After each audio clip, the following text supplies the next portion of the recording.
Boy, ladies and gentlemen, I'm excited about this one here. We are live in prime time on the brightest lights, the biggest stage, the only platform where all music, all sports, and all wrestling matters. And you might want to say this man, this month could be his last blood, but something tells me he'll tell us why that won't happen. He'll also tell us why this Sunday, this syndicate siege where he and some others in the TF Crew locker room, well, they're not going to be under siege, and just maybe those tables are going to be turned. We'll talk about what's ahead here this Sunday. We'll also most certainly talk about a New Year's vengeance coming up 2 weeks from this weekend, and it involves this man and a championship. Yes, we'll get into that. We'll also talk about that All Wrestling Matters championship, which certainly everybody's talking about. We'll also talk about maybe some pure Vanguard. We'll also talk about some faces in the TF Crew that What a Small World that yours truly spoke about 5 years ago. 5 years ago. I don't even know if anybody here in this chat was wrestling except maybe Ox McCoy. We'll get into that. We'll also talk about some huge events you gotta talk about and sponsor. We're also going to talk about a reel that got so many views that maybe even a guy that I interviewed who's the second longest tenured guitarist for the man Ozzy Osbourne, maybe should have that reel on his page. We'll get into that in terms of the number of views. We'll also say a few words once again for somebody near and dear to Gabe Sayers, who has been at ringside with Gabe. We'll get into that. We'll also talk about some other places that Gabe has been, and maybe he will be, and certainly have some rebuttals when especially it came to Monday's guest, the reigning, defending TF Crew World YouTube Champion. But I'm a sponsor of this show coming up on Sunday, so I have to give equal opportunity to everybody, and I have to talk about that man, and I'm going to give this man that opportunity to respond. Plus, we're going to give something to the TF Crew. I'm very excited about this one.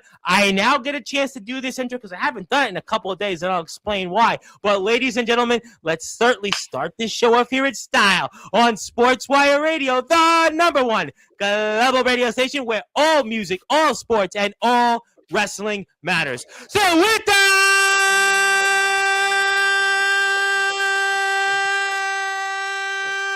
without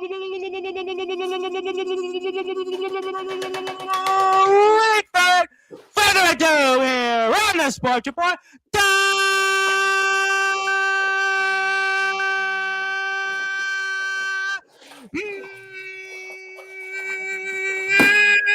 number one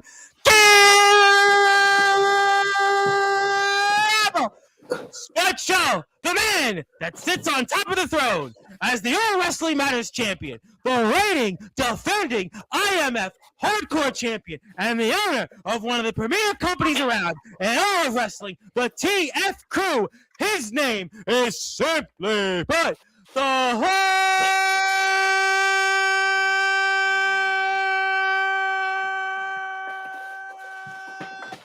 Heartstopper. Gabe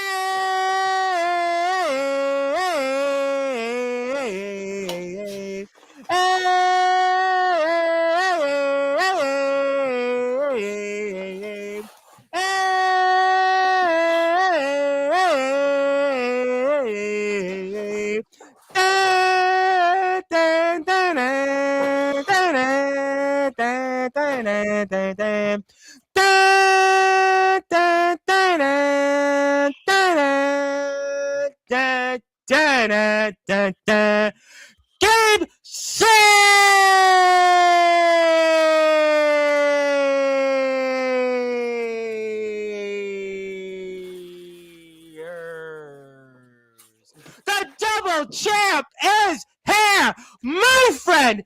How are we doing? We are doing fantastic tonight. Tom, how are you doing tonight, Tom? I'm doing great. I'll tell you why I'm doing great. A, you're here, as I've met you in real life, and I had other people that nobody really knows here at Sportswire actually say a lot of great things about you. So that always is certainly a good thing. I got to give that person a big shout out. Yes, it's true. But also, I get to do the intro here for the first time in a few days because I taped an interview earlier today with the bass player of the heavy metal band Tail Gunner, which maybe could use some of your views on Instagram. They got 790,000 though on their last YouTube video where we had him here, Bones, and I could. I was here doing something else pre-recorded for the band Aftermath. Couldn't do the intro, but nevertheless, I finally got to do it here. And welcome back. I'm so excited to be back, Tom. It's been way too long, as it normally is. I'm happy to be here. I'm happy to talk to the people again. I'm happy to talk to you. Happy to talk some business. Get right back down to business because we got some business going on right now. IMF Hardcore Champion, All Wrestling Matters World Champion, soon to be TF Crew Tag Team Champion. 3 belts, 1 twink. I mean, can it get better than this? Can it get better than this, Tom? I'm going to say it. You'll probably laugh, but this is one of those instances where you may actually need, I guess, luggage more to carry these belts, more luggage if you get this 3rd championship come Sunday, because you'll be going to Cedar Rapids with not 1, not 2, but 3 championships. That'll certainly, you'll have to get some more luggage. Yeah, something I do, and it may come off as a little marky, but I do it on purpose, is I actually refuse to put the belts in luggage. I just carry them to the airport. I'll wear them or carry them through the airport. And a lot of people stop me, want to talk to me, ask to take pictures with the belt. And listen, I'm not saying they already know what the belt is. I'm not claiming to be a global famous superstar. But what it does is advertise the company and advertise the belt more. Because then again, if you're going to take a picture of me while I'm wearing the belt, you're more inclined to be like, oh, what's the name of this belt? Where does it come from? What company does it represent? And then when you get that ball spinning, that's how we're building new fans for these companies, putting more eyes on professional wrestling. You know what I mean? Like there's that deeper purpose behind it. No, it's an interesting point that you made, because Friday had on Ace Christian, who was the WDWA light heavyweight champion. Also, he was in IMF a few times, and he was talking about the championship belt, and he said it's an honor. And some people look at a championship belt as a prop, but really it shows that the company has trust in you, that they believe in you, and they want you to represent you. And that's a thing I hadn't thought of, that someone like yourself who's traveling to places like IMF and others is actually wanting to showcase that championship belt, also the All Wrestling Matters title, to give people that awareness, that curiosity factor. Hey, they may not know exactly what company it is or what championship, but almost that interesting curiosity about what you have and who you are. That's an interesting point. I think a great example was actually in the Cedar Rapids airport, because I had been there like twice frequently on the weekend, coming in and out for the show. I actually then, like, the flight people knew me by then, which was great. Oh, wow. And actually, again, flight people come up to me, what's the belts? Okay, cool. Can I take a picture? The whole 9 yards. And they take a picture and they're like, that's awesome. Where'd you do this? I'm like, Cedar Rapids. And they're like, oh, I live really close to that. Give them the Facebook group. They like the Facebook group. I don't know Facebook. I don't understand how it works. They do whatever they do on Facebook. I tell them about the next show in January. Like, we're going to be there. Listen, will they be there? I don't know. Nobody can actually fully confirm if they'll be there or not. But again, it's like, if I can put more butts in seats, and I'm from Connecticut, there's no excuse for the rest of independent wrestling to be putting butts in seats. Go out there, advertise, just try. You know what I mean? And that's one thing. That's a service that I want to do to every company that I'm a part of, and especially IMF, because I love and support IMF so much. Oh, absolutely. Is try to put more butts in seats. And even if it's just starting conversations in the Cedar Rapids airport while wearing the IMF Hardcore Championship, then I'll do that. I don't care. I have no shame. I go out there, make friendly conversation with people. They want to come to the show. I get them invested. I tell them, I'm facing the old champ Box McCoy in January. You guys got to come out. He's here in the chat. He's here. I got to be. It's a crazy match, and they're like, "Really?" And I'm like, "Yeah." And they're like, "Okay, cool." Give them the information. It's all that kind of stuff. Is my goal at the end of the day is to just push and promote every single company that I'm a part of to the max. And so being able to also be the All Wrestling Matters World Heavyweight Champion right now is also a huge part of that, because everywhere I go, I'm representing the fact that all wrestling matters. I'll be coming out with both of these belts Sunday at TF Crew. Anytime a company allows it, I'm coming out with every belt that I have, because I want to represent, I want to push it, and I want to show it off to the world, whether it's in the airport, in the ring, or just walking around. I'm always here to advertise. No, I think that's a great point, and I think that's why a lot of people are excited to have you on, because you do give insights that maybe some people don't get a chance to hear every day because of your places and opportunities that you've gotten in your career. You've certainly had a really interesting career in a short amount of time. Obviously, we know the exposure you've gotten in GTS, being a part of companies like certainly NEW, where you've held their championship, TF Crew, certainly your own company, and being a part of places like Pure Vanguard Wrestling, obviously IMF you just mentioned. You've done a lot of different things in a short amount of time, so it's always good to hear a different perspective. But I'll certainly start things off here, since you mentioned the All Wrestling Matters Championship, and I see somebody here in particular who is very excited to see you on here, and it's not Ricky Romero winking a nod, but for those that are listening and watching here in prime time on the brightest lights, the biggest stage, I formally get a chance to ask you, what does it mean to you to be the All Wrestling Matters champion? It's to represent the underground in the best way possible. You know what I mean? Is I feel like I am able to now represent a specific story in this kind of genre of wrestling of just defiance and not allowing life to knock you down and take you out. I could have easily retired after the first open heart surgery. I could have gave up after the backyard bash got canceled halfway through and I lost thousands of dollars, right? I've had every opportunity to walk away from this business and be like, wrestling is too niche, it's too this, it's, I'm getting hurt, it's not worth it. But I don't. I'm still here, still putting in work, going to new places, going to new states, talking to new people every single day, trying to make new connections because I care more than just about my career, but about the community and the health of the community as a whole. So being able to be the face of that with the All Wrestling Matters World Championship is not only a great honor, but it is also a major responsibility because I refuse to just be some champion that sits there and hot dogs my dick and doesn't, promote the belt, doesn't want to defend it, just wants it as a piece of just merch on my wall. That's not what I want belts for. I want belts so I can go out and promote and represent the company or just the idea that entrusts in me as much as having the belt would. So having the All Wrestling Matters World Championship, I have not actually had the honor of defending it yet out of state, but the plan is there. Again, I'm going to be wearing the belt on Sunday in the tag match. Anywhere I'm going that's going to be allowing me to hold and represent the belt, I'm going, I'm repping, and I'm looking actively for new places to go that'll allow me to show off the belt and looking for new places that's going to allow me to defend the belt. I want to face some of the best. I want to challenge some of the best, and I don't care. The belt represents so much, so I don't care if it's in a backyard. I don't care if it's in an arena with 100,000 people, right? I'm willing to go out and defend if you give me a good reason. I want to go out there, do things that are meaningful, and show people that wrestling is such a diverse thing, and everybody has so much to learn and grow, including myself, and just go out there and push that sentiment. Well, it's interesting you said that because you said you'll defend it and want to go to new places. Now, I know you've been to Iowa. We're going to talk a lot about that. I Yep. know you've been to Massachusetts. I know you've been to other parts of Connecticut. I know you've been to New Jersey, but you say you want to go to other places, which has got me thinking because I do a lot in places like the great states of Pennsylvania, West Virginia, Ohio, and you have that All Wrestling Matters Championship, and there's a lot of wrestlers on my platform who come from those states who maybe you haven't met yet. So would that possibly mean the Heartstopper Gabe Sayers that you would possibly like to show up to some of those companies and maybe with that championship if that opportunity presented itself? Absolutely. I think that's the point of the championship. And I think that is my duty with the championship. A lot of people have different duties when they win a championship. Mine is to grow and inspire.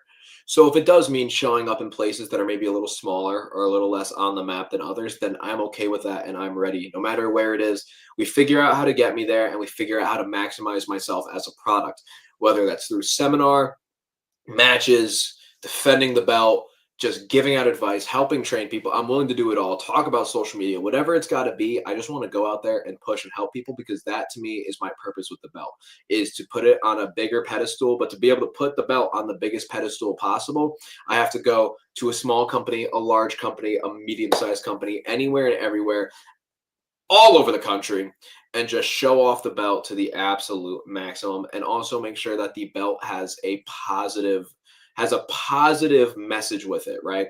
I don't want to be the guy that ducks people and just lets it sit on my wall. It's just a wall piece or make some corny videos with it, right? I want to go out there and I want people to think positively of the belt. And how are they going to think positively of the belt? They need to think positively of me. So I'm going out there, I'm inspiring, I'm training, I'm helping, I'm teaching, I'm wrestling, I'm representing. Those are all the good things that I have to do to maximize my worth and my worth with that belt. No, I have seen you do some of the training. I saw that on Jovi's vlog, and I think that's a great thing. I think those are some great points, and I would most certainly love to see you maybe in places like the WVWF, Mon Valley Pro Wrestling, SCW in Ohio. I mean, there's a long list of companies, the WDWA, and when I think about some names that come on here, like Tuesday's guest, the Gentleman of Exquisite Caliber, Godric Sanwell, Dave Jameson, who's now fresh with a haircut. The Blaze Ace Christian, who I mentioned here on Friday's show. I mean, there's Daniel Tafu. I mean, also has double championships. I mean, there's a lot of guys that you haven't really got a chance to maybe meet, but they're also here in the Northeast and the Mid-Atlantic, and I hadn't thought of that. I would love to see you maybe go out there and wrestle some of those guys if there's a will and a way, because Connecticut, Ohio, Pennsylvania, maybe that could happen. There's a lot of great talents that come on here that represent those companies, and they have that message, that positive message, and they go out here and we have a lot of great stuff that we've got a chance to do with those companies over the past several months. So I would think that would be really something interesting if there was a will and a way. When there's a will, there is a way, Tom. And if they want me out there, business can just get done. Obviously, it's a business at the end of the day. We got to make it worth it for everybody. But I think the IMF can vouch that I go out there and I maximize my time out there, trying to work with as many different people as possible, trying to teach new skills out there, whether from wrestling to social media to life, all of it. Like I want to go out there and I want to just make people better in every facet of their life. So I'm willing. I'm ready. I love to travel. You already know I go up and down the East Coast constantly to Jersey, PA, New York, Mass. Oh, the miles on my poor car. You're working here. Are you still working in New York, by the way? You still working in Manhattan? I haven't wrestled in New York in a while, but there are some tentative conversations to get me out to Brooklyn, which is well, if you get to Brooklyn, I would definitely be, very, very, very eager about that, and I think that would be great for people to see. And obviously, let's talk about some places that you are going to be, and let's talk about this Sunday here. I really got to promote that, and I'm a sponsor of that show, and I want people to certainly support the show, and that is Syndicate Siege, and Monday, Angel Santiago, the man that is in control of this Sunday show, because you, Gabe Sayers, you did not read the fine details. If he had defeated Rad Dad Radley Belma, that he would get a chance to take over the show on Sunday, and well, he's taken over, and that has certainly meant a lot of implications here, and I want to give you the opportunity to talk about that and some of the rebuttals you may have toward the TF Crew World YouTube champion, Angel Santiago. The thing with Angel hosting Syndicate Siege is obviously there is a major frustration that this corrupt, just stank ass fucking human is out here running the show. The unshaven, unwashed, uncleanly Puerto Rican bitch that Angel is. And I think, yes, listen, at the end of the day, to get Rad Dad the rematch, right? Two people have to sign a contract. So I did have to give out and accept terms that I did not want to accept to get Rad Dad that rematch. But that was all in good faith. And it disappoints me because I know Rad Dad was not at 100% health during that match. I know he had a major fever. He was going through a bunch of health issues during the match. Had wrestled he spoke about it here on Sportswire. He spoke about it. I know Rad Dad wasn't at his best, but again, Rad Dad is a brother to me, so I'm willing to put my skin out there for a brother. You know what I mean? For one of my brothers, I'm willing to put some skin out there. And if it meant that Angel hosts this show, then you know what? So be it. You know what? So be it. I'm tired of filling that building. I'm tired of buying the ring. I'm tired of getting all the sponsors and trying to get people to pay for tickets and paying all the damn talent. Sorry, y'all are expensive. No, so you know what, Angel? You do it. You do it. Cheeseburger. That could not have been cheap. Tom, let's be so for real for a second. You think cheeseburger is cheap? Hell no. No, he didn't work for just a cheeseburger. I got you. Hell no. Yeah, I got you. So you know what? Let him pay for it. You know what? Fucking, Puerto Rican inheritance must have hit or something. I don't know if it was fucking his quinceañera came up or something. I don't know where he got the money from. I don't ask. You know what? Let's go. I want to go put on an amazing show for TF Crew, represent TF Crew to the max. And guess what? You know what he couldn't take away from me? The fact that me and Mikey were #1 contenders for the tag team championship. Although he said that he may be, let's just say, paying a visit to you guys on Sunday. As much as whatever he wants, he could send the National Coast Guard at me. I frankly don't care. I have a literal pitbull as a tag partner. All right, Mikey's either gonna just destroy and just run right through. Well, he's not gonna run. He doesn't really run. He just Mikey's either gonna waddle right through. Yeah, Mikey don't need to run. Or he's gonna eat you. Okay, so frankly, I have zero issues with my pitbull of a tag team partner. I don't care who you send. You could send Jimmy Controvirgin at me. You could send Jeremy Lacroix at me. Yeah, you kick Christopher Black in the dick. You can't send him at me. I frankly, I don't care who you send at me. I'm going to get past him, just like we're going to get past the Murder. I said it in my promo against the Murder that came out recently, and I'm going to reiterate the same sentiment that us beating the Murder for the tag belts is not about putting new gold on our shoulders, technically silver, putting new belts on our shoulders, right? The point of beating the Murder is to bring freedom to the TF crew, because the Murder have held these belts for way too long, held them in a damn stranglehold, and they are not what true champions should be. Me and Mikey are going to change the perception of the tag team titles when we win them.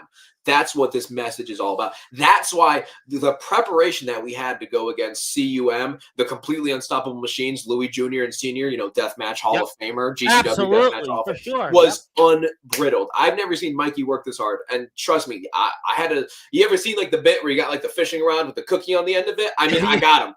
We're working, Tom. We're going at it. How much harder do you think we worked to prepare against the Murder? The Murder are the same people that used a chain to damn near hang Mikey in the ropes during the Death Row show. Yes, I remember that. Yeah, no, listen, there's no question that they're outstanding champions, and this is going to be a match that we're all very excited about. So I guess I should ask you then, to be the TF crew tag team champions here with that opportunity alongside Mikey, what would that mean to you coming up here? It's all about freeing the TF crew and promoting tag team wrestling in the best way possible. We've had some extremely fun tag matches in the TF crew and even out of the TF crew in other places like Smash Master Wrestling that we've been able to team up together at. Yeah, absolutely. It's all about bringing freedom to the TF crew, bringing freedom to those tag team championships, and being able to show off those tag team championships and defend it against anyone and everyone. Me and Mikey ran through Jake Dvorak and Jeff Nova. So Jake Dvorak really has earned my respect. I think Jake absolutely. He wrestles Eric Black he's a monster. Yeah, right. Jake Dvorak is a monster. And I'm not at all gonna say credit like, oh my god, the match just like, oh, it pushed Jake Dvorak's career. But what I will say was the match was a great showing for Jake Dvorak in front of a red hot sold out audience. Absolutely. And I think that's good for everybody. That's good for everybody involved in the match. And I think Jake Dvorak was someone that was so awesome going to war with. Jeff Nova is a different story. I had the respect for Jeff Nova to go out there and stop the Murder from beating him down. But that's where the respect ended, right? Sure. And we haven't heard from Jeff. Jeff, he actually had a birthday recently. I mean, if you knew about that, he did have a birthday recently. I have to give him that much. His Dom girlfriend or wife probably took him out and spanked him around. I wouldn't know about those details, but I do know nevertheless that. Now listen, we love Jake. Jake's an amazing competitor, and it's great to see guys like that go out there and travel. And you guys are all awesome, but obviously having those tag team championships would certainly, I'm sure, make Angel not too happy. But I want to go back to Rad, because that was the match that was just announced here for you. Because that Matt Pro championship that Rad has, he's defending it here. I mean, what's your thoughts on that? I think with Rad being forced, at first I was like, man, I was pretty upset because I was like, we're not gonna have Rad Dad on the show. That sucks. Angel's gonna, be petty. And because Angel said on Monday's show that we didn't really know what was gonna happen to Rad. I thought Angel was gonna be petty and spiteful and not book Rad, and I think that's extremely disrespectful to the fans because the fans love Rad, and Rad's just such a great performer. Love Rad. But Angel went lower because only Angel Santiago finds a way to go lower because he just loves digging around lower regions. Angel Santiago then decided to make Rad defend his Matt Pro Grand Championship by, getting an agreement going with Matt Pro, which is also fantastic, right? Matt Pro is a fantastic company, so I'll give it credit. Great message, by the way. It really is an important company for a lot of reasons. Right, and I'm so excited to work with them. I think that it's going to be super beneficial for both sides. But now you see the corruption of Angel and how much he likes sniffing around underwear, and he decided to make Rad defend the belt in a fatal four-way. And he even threw his own stablemate in there because he's such a mark, right? He was like, let's throw Jimmy Controversion in there because, Syndicate's going to take home the belt. You know what? And Jimmy's wrestled Rad, so he feels that maybe because Jimmy has experience in wrestling Rad for a championship match, that would give him maybe an opportunity or an advantage here, nevertheless. And maybe that's why he put Jimmy in there instead of Jeremy Lacroix. I'm not sure. But it's an interesting point. He was very, very complimentary of Jeremy. Obviously, we know Jeremy from Pure Vanguard Wrestling, but he put Jimmy here in this. That's an interesting point you make. I think probably because he knows Rad better. I mean, that is basic strategy. It makes sense to Yeah. me. But I will say, Mark the Shark. Love to see Mark the Shark getting a Yeah. big opportunity here. He is a Mat Pro guy, so it's cool to see a Mat Absolutely. Pro Yep, I know guy Mark. getting ripped with it too. Also, GTS US champ right now. Mark the Shark, really great guy, great competitor. Interested to see more from a scouting perspective out of Mark, so I think this is a great chance for him to get a good showing in. And I think the dark horse of the match is Leonidas. Oh, I think Leonidas, wants to bounce back after what happened between him and Castor in the yep. last show. Absolutely. Yep, and I think this is not only a bounce back for Leonidas, but these are three highly touted veterans that are traveling the independent scene actively, have fantastic resumes, have worked. Mark has worked Muda before, the great Muda. You know Yeah. what I mean? Like Yeah. Jimmy's worked Tommy Dreamer, Rad's worked the Rockers. You know, like all these guys have Yep. insane resumes. Darius Carter, he beat to win the Mat Pro Championship. Right, I mean, right. yeah, All these guys have absolutely. insane resumes. This is a great opportunity for Leonidas to build his own resume and really go out there, have a fantastic showing. And listen, I said he's a dark horse for a reason. He goes out there and he wins the grand championship. That is huge for Leonidas. Yeah. That's something that catapults his career, and that's what TF Crew is all about: catapulting young, talented wrestlers' careers. I don't like to see it come at the cost of Rad Dad getting screwed out of his belt, so I'm not promoting that Rad Dad gets screwed out of his belt by any stretch. But But Angel does have a point in that. Listen, Rad got the opportunity, and Rad was very vocal about getting the TF Crew World YouTube Championship, and unfortunately, for your sake, and certainly for Rad's, Rad passed out, and he could not get the job done. And Angel, in order to prove a point, this is what he's doing to Rad, and Rad's only got a 25% chance of retaining the Mat Pro Grand Championship here coming up this Sunday. Listen, I believe in Rad. I am a fan of Rad. I am a colleague of Rad. I think Rad. I see Rad as like a mentor. I think he's a fantastic wrestler. I absolutely believe in the uphill battle, but I feel like sometimes when Rad has those massive uphill battles is when Rad Dad's at his strongest. So just like the message of the belt, the belt is all about autism awareness. It's all about, defying expectations, just beating out the preconceived notions that people have for you. I think Rad Dad's going to go out there. I think Rad Dad's going to retain his championship. And that's just my hot take. I got Rad. Rad, that's the man right there. It's my guy. No, listen, Rad has been on here many times, and Jimmy's been on here many times, and I think it'll be very interesting to see Jimmy and Rad lock up once again for a championship. Yeah, in a new company too. Yep. In a new company. I think there's no question that Jimmy is going to be under pressure to win one here, but I think you make an interesting point. Leonidas is the dark horse here because he's the guy that's got a lot to prove. It's backs against the wall, wants to bounce back, especially after what happened between him and Lee and Castor semi-main event. That was a big spot right before the main event between Rad and Angel. So, and there's Mark the Shark, whose experience speaks volumes. So I think it's going to be a really interesting match, and we're very excited that it's going to be a part of the card. And then I got to talk to you about this one here, Francesca Cheney and Emily Saxton. I mean, what do you think happens here? You got your women's match. What do you see here? Yeah, this is actually going to be on the pre-show, so make sure if any fans are in here, get in here around 2:30 once the doors open. It'll be coming on a little after 2:30.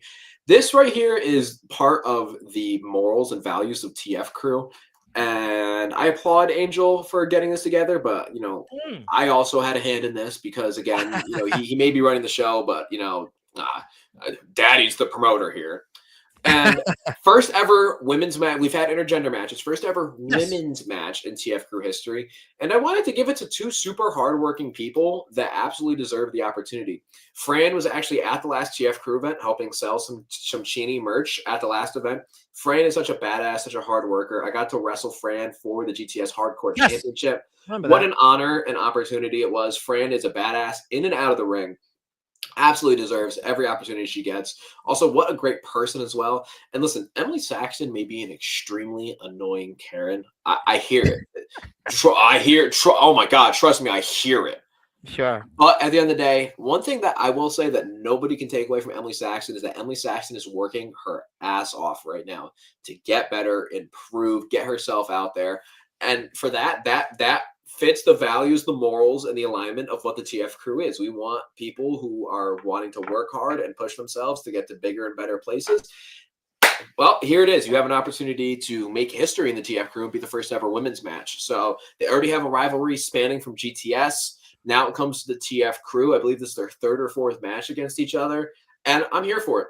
Oh, that's Franchi great. versus No, I like MS the Jackson. familiarity. I think it's Mhm. a great opportunity here. A big crowd. I think We're it's hoping. going to be well. I think it is going to be a big crowd. I'm taking the high road here. We're gonna do a great job here, and I know somebody's here in the chat that I was speaking to about you that is very confident that you guys will draw a big crowd. So we know that's going to happen, and I assure everybody that they should hit the sub button for the TF crew if they haven't yet. You need to tell everybody else also to do that. That's your friends and family, and please support all the great wrestlers. They were very honored to be a sponsor of the show. And let's come back to Angel and Cheeseburger, because you said a lot about Cheeseburger, and I do agree with you. He's definitely not working here for a cheeseburger. He's definitely not working here for a hot dog and a handshake, but he is here, and this man's resume speaks for itself. And I want to come back to you on this, because Angel and I were talking a lot about legacies, and Angel has a run that when we look back, it doesn't matter if it's backyard, underground, independent pro wrestling, he is closing in on that 1,000-day milestone. And I know it hurts you to hear that, as the 1,000 days as the TF Crew World YouTube Champion. And if he gets past Cheeseburger, he will clear that milestone. And I think this is about legacies here right now. This is about Angel's legacy. Last time Angel was here in the lead up to his match with Rad, it was about Rad. Rad having the opportunity to be the GBYWN champion and the TF Crew World YouTube champion. He was the GTS Legacy and the Intercontinental champion before, and he was able to do things to unite every company that he worked with. But now Angel cleared that hurdle. Now it's about his legacy, and beating a man like Cheeseburger, that will put Angel further into the stratosphere. And we talked about the opportunities that Angel could have, Gabe Sayers, if he defeats Cheeseburger this Sunday. We could be talking about Impact Wrestling guys coming into TF Crew to challenge Angel. We could be talking about, who knows, more AEW guys or even ex-WWE wrestlers out there. That's what's at stake here. This is not just about the TF Crew World YouTube Championship. This is now about Angel Santiago's legacy and having the opportunity to now be 1,000 days as the TF Crew World YouTube Champion. Your thoughts? Frankly, Angel Santiago's resume, career, legacy. You want to know what it means to me? I actually, Yeah, I want to hear I won't even show you. I'll just tell you right now. I'm scratching my nuts, and that's what I think about it. Right? It doesn't mean shit to me. I think that, you know what, this is a great opportunity for? The legacy of the TF Crew World YouTube Championship, to say that it has been competed for and possibly held by someone like Cheeseburger. Cheeseburger, I mean, again, I was joking that Cheeseburger is expensive, but I'm not paying it. I don't care. Cheeseburger is a badass. Cheeseburger is awesome. Been around the globe. New Wrestled some of the Japan, best. Ring of Honor. I mean, his resume speaks for his Yeah, own and he's dojo, trained also wrestler. just a cool dude, right? Just like a super great dude, funny, entertaining. I can't wait to have Cheeseburger in TF Crew. And you know what? Fuck Angel's legacy. Let's talk about underground wrestling for a second, right? All right, I'm here for it. Bringing in a name like Cheeseburger into a company that represents the underground so vividly, like TF Crew does, Yeah. is a huge push in the right direction for this underground community, because we are showing that it's not just Joe Schmo and Jimmy Tickles in a backyard playing twinkle dicks, right? Yeah. We have wrestlers that have been on TV, maybe are still on TV, competing against other wrestlers that are well known in this underground community, because we are rebuilding the idea and the thought process behind this community. We are all about pushing for the better of professional wrestling as a whole. Cheeseburger is somebody that not only believed enough in us, but believed enough in that message that he's now coming here to the TF Crew and competing for the TF Crew World YouTube Championship. The same TF Crew World YouTube Championship that's been competed for by guys like Mikey Anarchy, who's an underground darling, to say, an underground pillar, you could say. Absolutely, right? yeah. Mikey Anarchy's a fantastic talent. He's been on here. Absolutely. Leonidas has competed for the belt before. Right? Hunter Funk has competed for the belt before, right? Now you're adding a name like Cheeseburger to that list as you legitimize everybody that's ever even competed for the belt or had a sniffing shot at the belt. And I think that's the beauty of it. And I think that Cheeseburger is just the start. right? When people say, "Whoa, Angel face cheese! Whoa, TF Crew got cheeseburger! Whoa, that's big and great." But once you get past the fact of how big and great that is, you realize, wow, these guys are legit. They are doing something big. They are really pushing and making a name for themselves, not only in the Connecticut scene, but in this Northeast scene. And not only that, but they're out here bettering the community with doing things like this. Now, the underground is seeing now names that are used to be on TV, still on TV, coming around, and it should be inspiring to every company that these are all attainable things, right? When we first started TF Crew and we were in a backyard and we got shut down our show halfway through and I lost a bunch of money and I was real sad. Did anybody expect that Cheeseburger would be on one of our shows 3 years later? I don't think so. No. I don't think so, but that's the beauty of it. And this is just opening the door for bigger and bigger talent to be coming through. And you know what that does for the rest of the roster? Because I've heard the concerns. I've heard the concerns of, well, if you're going to bring in all these big talents, where does that leave your roster? That's a good question. Where does that leave them? And so this is a message to everyone in the underground, to everybody on the TF Crew roster. Where does that leave you? You should think deeply about your spot, because if you're so scared that a big name is going to take your spot, maybe you're not very secure within your spot. Maybe you should do a little bit of self-evaluating of what you want in this world. But I say that. But this is Angel's legacy, though. I mean, fuck Angel's legacy. This is bigger than just that Puerto Rican unwashed bitch, right? This is about the entire company as a whole, right here. Okay. Hot take: when Cheeseburger knocks his belt right off Angel and holds the TF Crew World YouTube Championship, the legacy that creates for not only the TF Crew, but for everybody in the underground community goes way bigger than some unwashed jackass pretending to run a show, right? That's a good point.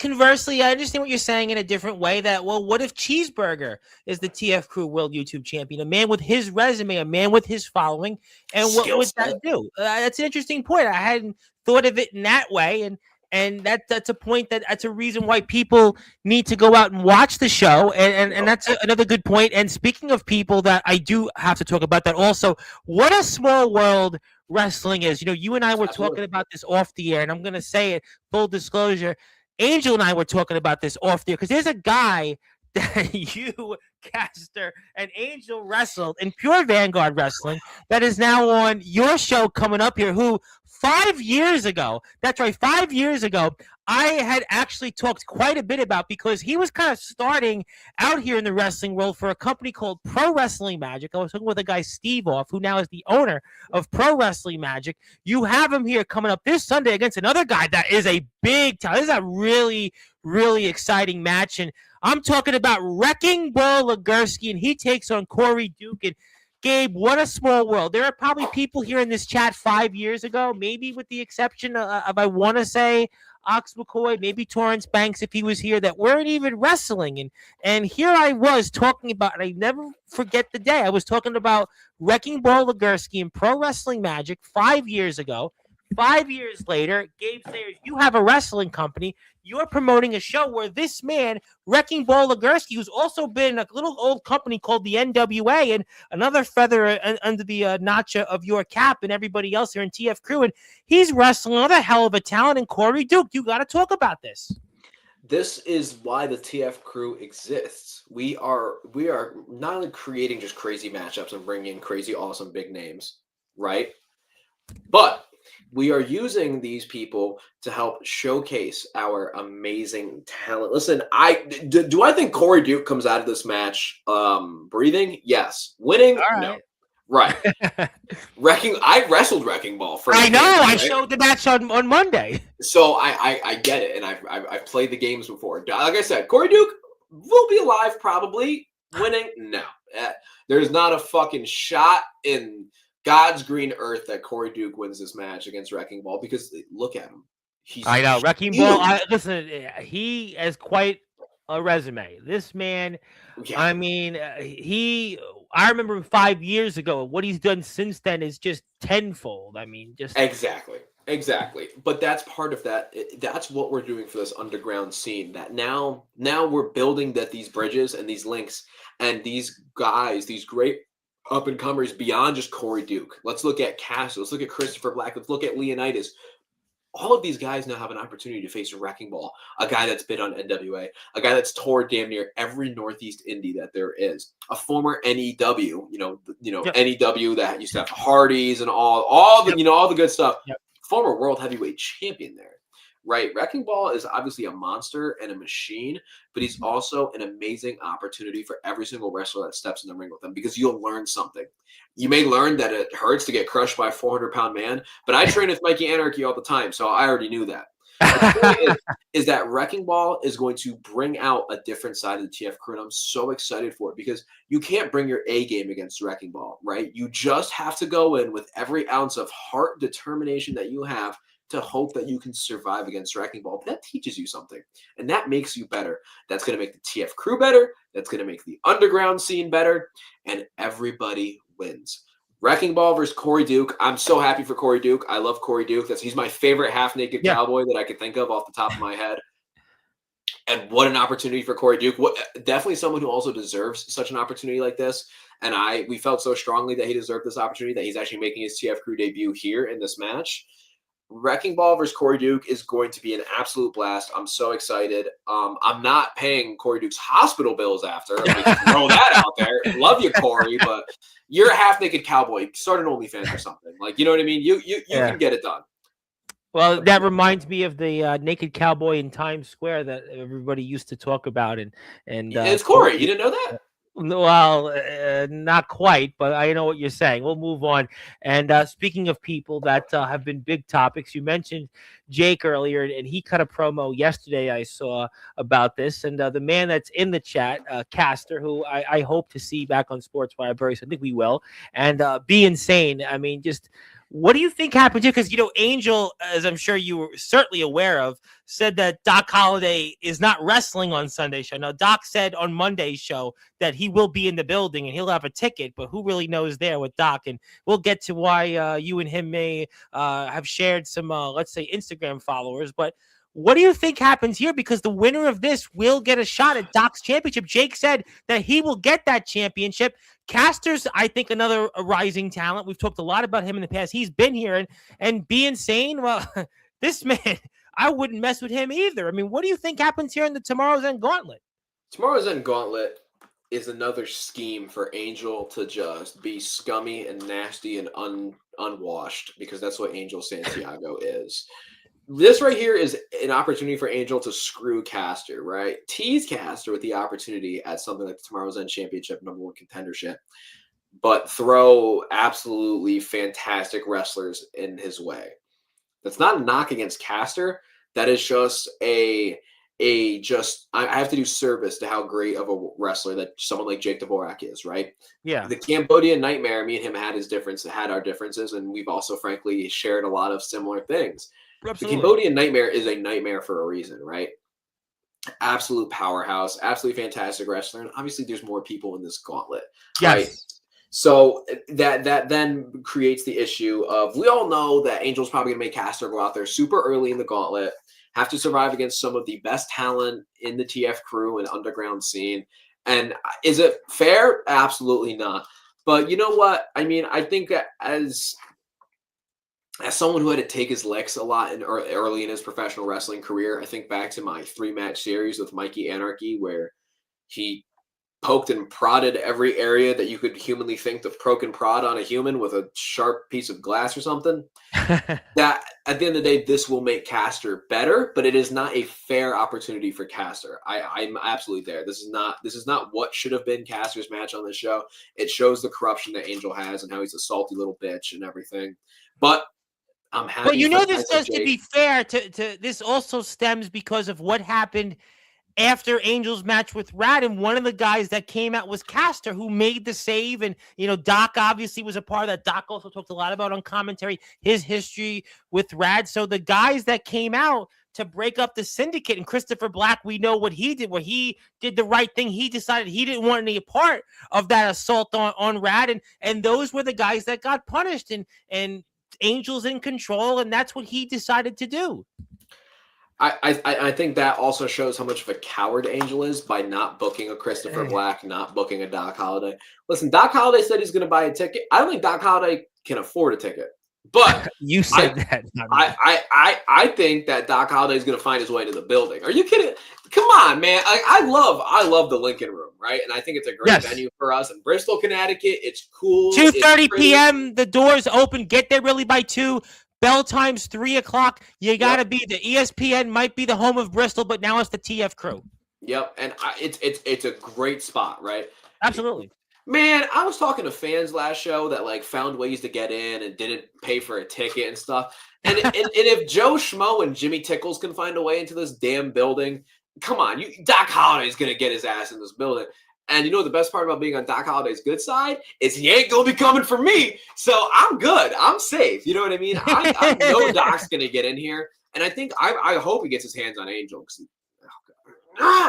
But I see that. No, I see you're upset, and we do want to plug one more match before I get to the chat because I know a lot of people want to talk to us. I want to give the TF Crew something, and I do want to promote again here coming up that the show takes place this Sunday. It's at the Lincoln Room in beautiful Bristol, Connecticut. It is only $15. Listen, let me tell you something. I went out to dinner here last Friday and spent 3 times that much. So you can go out here for 3 times less the price and go out and watch some tremendous pro wrestling talent, some up-and-comers, some great people we've talked about on this platform for many years. Also, some guys like Cheeseburger, Wrecking Ball Legursky, and you know certainly Rad Dad, Mark DeShook, a lot of other talents. Tony, I'm going to get to him next. I mean, going to go out there and please support the TF Crew. Please. I can't stress enough the importance of supporting wrestling shows out there because that's how we give people an opportunity to grow and thrive. So it doesn't matter what type of wrestling you like or what form. Please go out there and support all the wrestling companies. And the TF Crew is giving wrestlers and fans an opportunity to live out their dreams. So please support the companies. I can't stress enough. And speaking of the Cheenies, that was the last match I wanted to get to. And what on earth do you expect here? Wow. You know, the Cheenies are good people, and you know they must be good enough people. I know Tony a little bit. Yeah. They haven't pissed off Angel, so Angel didn't give. I think this is honestly, like, I don't know who the mystery is. I'm assuming it's not going to be Kuma again, seeing as that obviously didn't go their way. Yeah, that was last show. I don't know if that's going to certainly work out. Something tells me it won't be Kuma this time, but Bloodsaw and a mystery partner versus the Cheenies does have every good reason to be a fantastic match. I mean, I mean with this with all due respect, I think Bloodsaw could pick a broomstick and it'd still be a fantastic match. Bloodsaw is that good. The Cheenies are that good. The Cheenies are also beloved in Connecticut. Do you know how many people came up to me after the show and was like, I love the Italian people. They're so great. And I'm like, Connecticut has a lot of Italians. You know that. Connecticut is, listen, I have family in Connecticut. There's still a strong heritage of Italians in Connecticut. That always was. They must have tickled something in those Italians because I had so many people. Oh my God, the Italian! I even had female fans being like, the iced tea Italian was hot, and I'm like, why are you telling me this? Like, the Cheenies are fantastic performers. We've seen it in GTS, we've seen it in TF Crew. Which is awesome. Absolutely. And Bloodsaw could pick anybody in this match is going to be amazing. And I also really think that Bloodsaw not picking his partner until the match begins is going to also be a strategic point for him because the Cheenies are smart, especially Tony Cheney. That's a veteran right there. He's a guy that likes to study up on his opponent, learn about who he's wrestling, and kind of figure out how he's going to win the match from there. And if Bloodsaw is not picking his opponent until the minute of the match, there's no way to prepare for that. How do you prepare when he could pick Wrecking Ball for another match? Bloodsaw and Wrecking Ball know each other very well. Yeah, that's a great point. We talk about this all the time on Sportswire. When you can't prepare for your opponent, it doesn't matter what research you do because you can't do any. Right. He could pick Johnny Velocity from ROEW, right? Like, we have no clue. He could pick Torrance Banks. He could pick Ox McCoy. He could ask me. I'd probably say no. But I'd be pretty cool if he asked me. I mean, he could pick anybody. He could pick a fan out of the crowd. Like, you just don't know. He could pick Grimm, right? Like, the opportunities are genuinely endless. And that is. But not Kuma. You don't think Kuma. I would say my money's not on Kuma. Not after last time, yeah. I would say there's a better chance of Omen Black getting picked or even Sean Jovi getting picked over Kuma. They're here in the chat. I mean, I'm going to get to them. They're waiting. They're all waiting to talk to you. No, I got that. I mean, we're going to give them that opportunity. I promise. But I think it's an interesting match. Still, listen, I really am excited about this card. I know I've said this a bunch of times over the years with you guys, but I really think this card is just a culmination of what you guys have done here these last few years, which is why I'm really excited to be a sponsor. And I one more time really want to encourage people to please hit the sub button for the TF Crew. Please follow them on Instagram. Please check them out. And if you are in the area nearby in Bristol, please go out there and buy a ticket. It's only $15. I cannot stress enough the importance of going out there and supporting wrestling companies. It doesn't matter where they wrestle and what type of, if it's family friendly, if it's underground, if it's a little mixture of both or whatever you like, pro wrestling, backyard, underground. Please support these companies. They're giving people an opportunity, and that's what it's about, to give people an opportunity to live their dreams and to give our wrestling fans and our wrestlers that opportunity to network. So we're here with Gabe Sayers. I'm going to get to the chat because I got to plug a few more things with the TF Crew, and the champ is getting out his belts. Well, at least I'm not bringing up his Washington Commanders, but that's all okay. right, Tom. You always had to hit a low blow, didn't you? Low Listen, blow. Listen, I got to be honest with you. I'm in New York, and I don't claim the Jets and Giants. If it makes you feel better, I always tell people they play in New Jersey. We sweep the Giants at least. The Giants are just. We sweep those. Listen, I always tell people I don't even claim them, but we'll get to other people. Speaking of people that haven't met you before, but have seen you here in the past, is the one and only Chase Wakefield. This guy has become one of my favorites in the scene. Keep killing it, brother. Thank you, Chase. Chase has had his own super show that we hope to see out there. I do want to say hello to my friend who's a big fan of yours, Gabe. Thinks you're very sexy. Anastasia Rasinia, all the way out there in California, who said we're a big fan of yours. She had to leave, and I told her that you said hi. We'll move on. We'll get to her comment later. Zilla's here first. Thank you, Zilla, right after Chase. That is coming down the stretch. And the man that you will be facing coming up here 2 weeks from this weekend is the one and only Ox McCoy, who wants a championship you have right now. Yes, he certainly wants it, and he did want to say hello and thank you, Ox. And Ox has been very excited about you coming on, and we'll get to some more comments. Camo Cam is back. Camo, you certainly know. You certainly know from the IMF. Okay. We're going to get to the IMF on the other side of the break. And speaking of people I do want to one more time give my thoughts and prayers to is Varel Crowley. Varel Crowley, for those that don't know, her grandfather had passed away earlier this week, and was Virgil Witt Sr., and a man that was a pillar of the community here in Iowa, and he was a strong supporter of the sports community. He was also a man very involved in the church, and he gave his life to his community and his family, and we had the pleasure to actually put Virgil in the Hall of Fame, and I did want to show that on the screen. We gave that to certainly Varel and her family, and I just want to continue to keep our thoughts and prayers to the Crowley family and Varel Crowley. Her grandfather, Virgil Witt Sr., had passed away at the age of 84, and I had read a little bit about him, and just a great man who did a lot for the community. I know Varel has been at ringside for you, and I'm sure she'll be at ringside here coming up 2 weekends from now, and definitely we want to thank Virgil for his commitment to the community in Iowa, and we want to keep Varel in our thoughts and prayers. And hello, Ox. And speaking of people that are excited to see you, it is Sean Jovi. Sean Jovi, the resident rock star. Yes, he's excited to see you. He's a big fan of yours and a man that was the first backyard wrestler that I had interviewed almost 4 years ago now. Thank you, Zilla. Yes, Camo Cam, hello. Camo says formally hello to you. And there you go. Sean Jovi loves Gabe Sayers, and a lot of people do, I could see by tonight's chat. And he also wanted to say this might be certainly a lot more information that I needed to know. I divorced Ricky Romero for a chance instantly. We'll move on. It hurts knowing how far away my title is right now. Yes, it is far. Connecticut to Iowa is a very, very long journey, but at least it's in good hands. He'd never let anyone else touch that championship. Well, that is true. That is true after what we're watching right now. I like the girls that I'm smashing wear it, but that's about it, Ox. Don't worry. Well, Anastasia might have wanted to see that championship too. Shout out to Anastasia. Don't say hi to me. Yeah, Sean Jovi and Camo Cam, as you know, have their own issues. Well, thank you, Ox. I appreciate your map, Gabe. It makes you seem like a world champion. Yeah, you are. You know, Rat had talked about this on one episode on Sportswire. You seem to have been traveling at least the United States in different places. You've been to, the South, the Midwest, the Northeast, the Mid-Atlantic. So you definitely have, gotten around a bit in the United States. So to be fair, Jovi's got a point. You see every pin, and you can. I know it's a little blurry. I see them. I can see them. Every pin is a place that we've been. I almost actually. This is really random. This is before I was really much of a wrestler. A couple years ago, I was in South Africa, and I had a company reach out to me wrestle while I was in South Africa. Okay. And I had to say no because I was at that point, like I was greener than baby shit. And I would have gone out there and just embarrassed myself in my country. And I was like, you know what? We're gonna save ourselves the. If I went out there again, oh, what a heartbeat! I'm kicking some South African ass. Oh yeah, be on the watch out. International Gabe Sayers got to be coming sooner rather than later. You know what? Listen, I mean, I've had a lot of international people come on over the years, so I wouldn't be surprised. But speaking of people who are not happy with you tonight, there he is, the TF2 World YouTube Champion, Angel Santiago, who I thought would be busy tonight because he did say he wasn't going to be here in the chat, but he is the unshowered prince, as we like to call him. I wouldn't know. You've obviously shared a locker room with him and wrestled Wrecking Ball Legursky with him, although he did leave you guys high and dry. So I will say that. Dry. Maybe go get an early shower. Can you, Tom? For the rest of the show, can you call him the unshowered prince?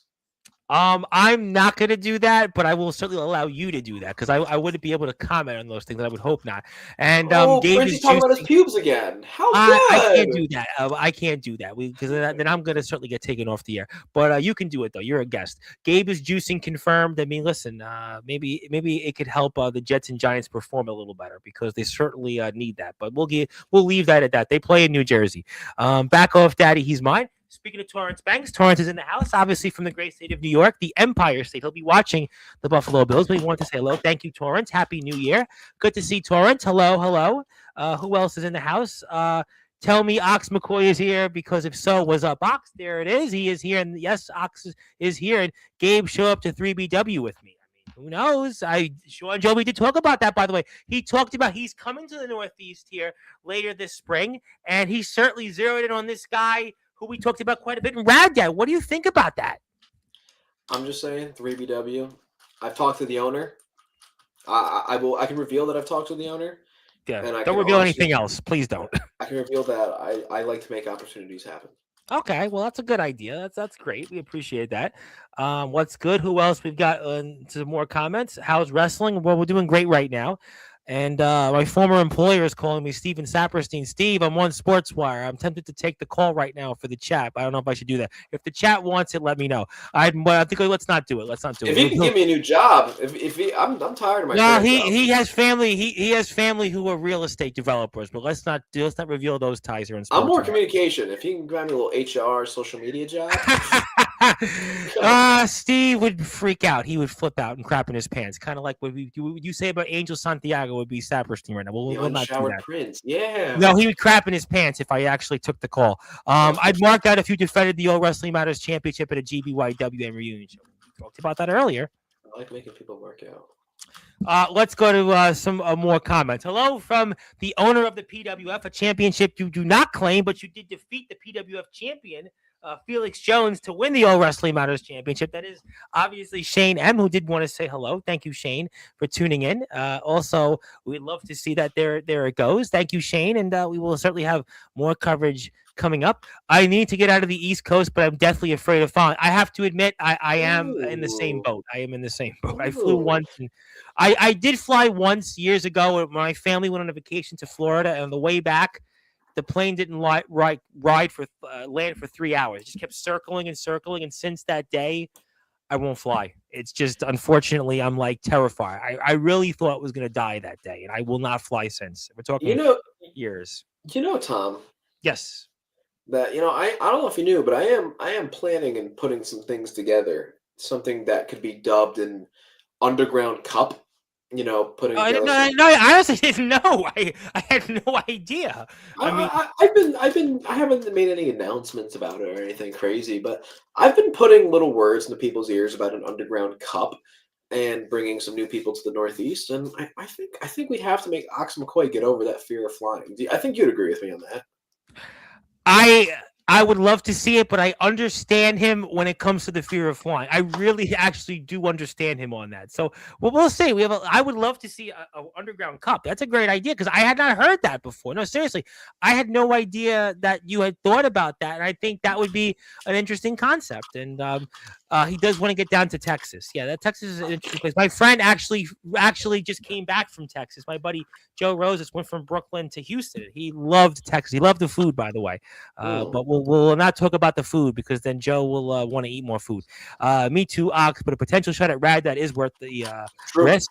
And Ox McCoy East Coast tour would be dope. Absolutely agreed. There you go. Oh, by the way, let me give a big plug to somebody, and that's a guy, Rick Del Santo. Why is Rick important? Because Rick is very important when it comes to places like Pure Vanguard Wrestling, PAPW. And Yep. he's one of those guys that is really at the fabric of why we love wrestling. And he has done a lot.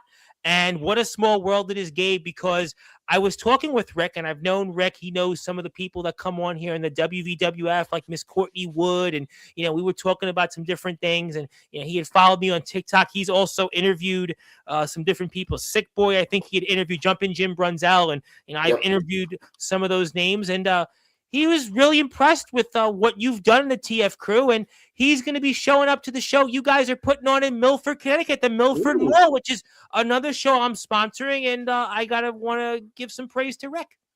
I love Rick. Rick's a great guy. Rick's been to the TF crew before. He's going to be back. Love Rick.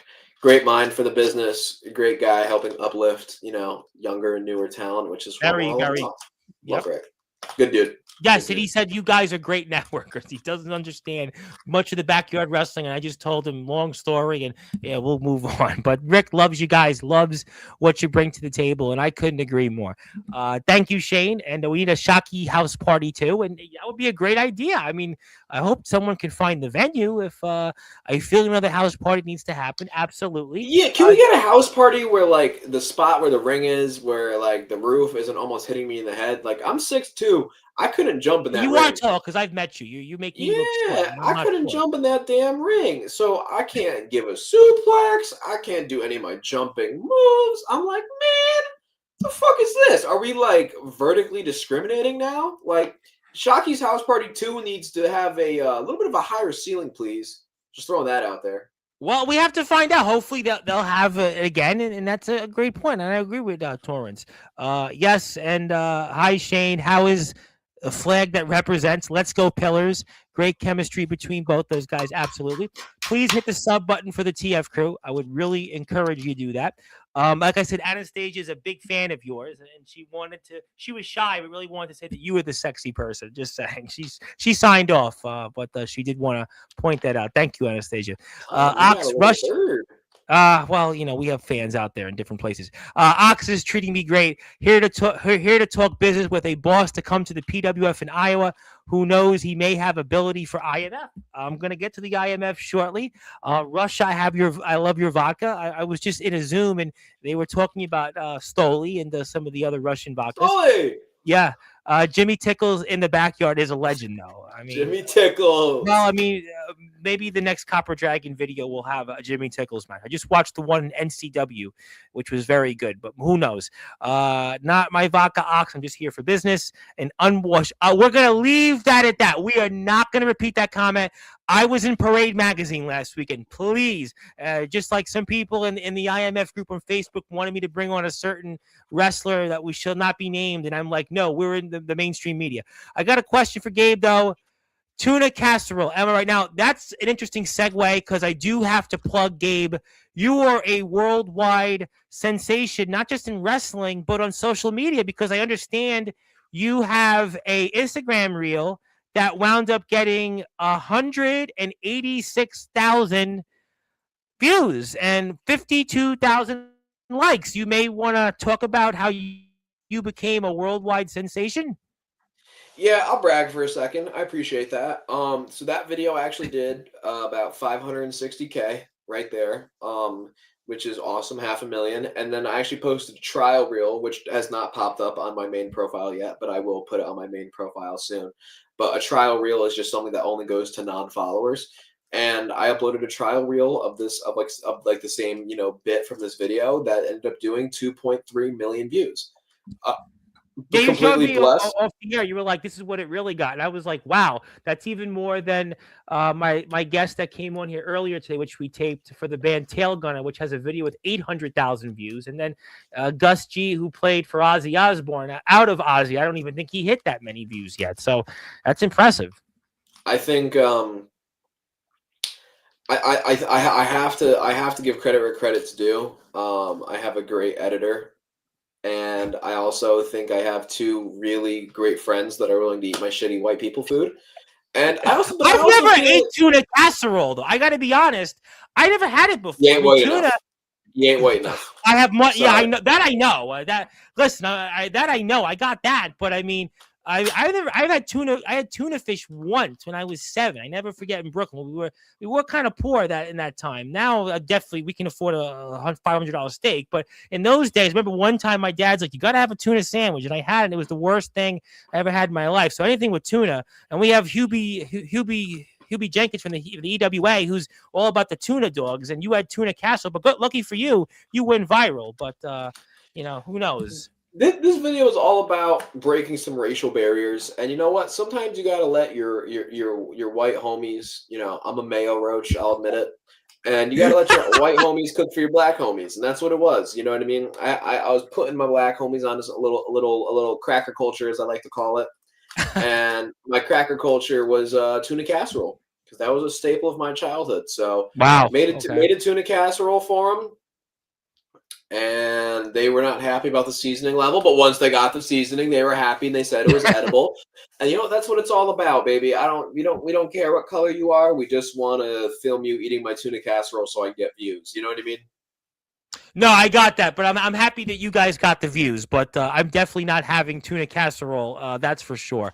And thank you, Caster, for giving us some levity here on Sportswire. Yeah, that's certainly the case. We appreciate that honesty there. Let's get to some more comments here. Yeah, that is definitely some stuff there. It will be a banger, though. Yeah, there's a lot of bangers coming up here for the TF crew. But did that Goya make it better? Well, we'll leave that at that. Thank you. Probably. Goya won the battle. My toilet suffered from the war. That's a great way to sum that up. I would absolutely say that's why we will see Caster on here very soon on Sportswire, and hopefully we'll not talk about tuna casserole because we're not having tuna. Listen, Hubie Jenkins. I gotta tell you why. Hubie Jenkins of the EWA with his tuna dogs, you and the tuna casseroles. I can't do it. There's no tuna. When I was 7, listen. We talked about flying, right? I will not fly after what happened all those years ago. The one time we went on a family vacation, the plane wouldn't land. When I was 7, the tuna sandwich was the worst thing. I could still smell it from a mile away. No tuna on Sportswire, please. I did sponsor the show. If you need a few dollars, I will buy you a better sandwich than tuna. Let's go here. Let's seriously. You drive a hard bargain. And I've had on the millionaires that have come on here. You want me to bum them for $10? Gus G played for Ozzy. I'm sure he's in Ozzy's will. I mean, we can find a way to get you guys not to have tuna casserole. Actually, Gus is definitely not in Ozzy's will, but the point is he played for Ozzy. I'm sure he can spare a few bucks. Tom, for you, Tom, next video of cooking white people food for my black friends, I'll make sure it's not tuna. Just for you. Well, you Tom. could do it because you got 580-something thousand views, but I'm just not going to have sponsor. Not on your Instagram. Just TF Crew. I'll be on your TF Crew. It all connects. No, stop. Listen, let's no tuna, Tom. Just for you. Well, there you go. No, you can do whatever you want. We love you and keep doing what you're doing because you're obviously getting the views. Hubie needs to give Gabe his tuna dog recipe. I would hope not. Tuna, yeah, great point because I'm completely confused on it. But please hit the sub button. Well, I don't know about that. No tuna. Big boy. No tuna. Yes, please, no tuna. Thank you, Caster, for adding levity. No tuna. I never got the tuna vibe. 1 pound flesh, I think he meant, right? Love to see fish, but yeah, it's just spelled wrong. Yeah, I would love to see Johnny and TF Crew, but Johnny's career is coming to an end. We don't know where Johnny's going next. And thank you. There is Omen Black. Omen. He said hello. Velocity versus Sean Jovi could still happen. Yes. Omen and TF Crew would be very interesting. Well, we'll have to find out where and what's going to happen. He is a free agent, and I'm sure that could be something we'll talk about soon on Sportswire. How has he been? How's free agency treating you? Sending my prayers and condolences to the Varel Crowley family. Thank you. Thank you, Zilla, for adding some levity here, and we appreciate that very much. We're very sad that Omen Black is not wrestling in IMF. I agree with you on that. And Andrew Levels, another guy that you could defend the All Wrestling Matters Championship in from the great state of Pennsylvania and other places, was definitely interested in your All Wrestling Matters Championship. It was here, I think, right after Mon Valley's show on Sunday. Copper Dragon, speaking of the good doctor, like Doc Gooden, the good Copper Dragon is in the house. Good to see you, Gabe. Yes, I love Copper Dragon. I'm a sponsor of all of his stuff each month. I pay the $5 a month. We love Copper. Thank you, Copper, for being here.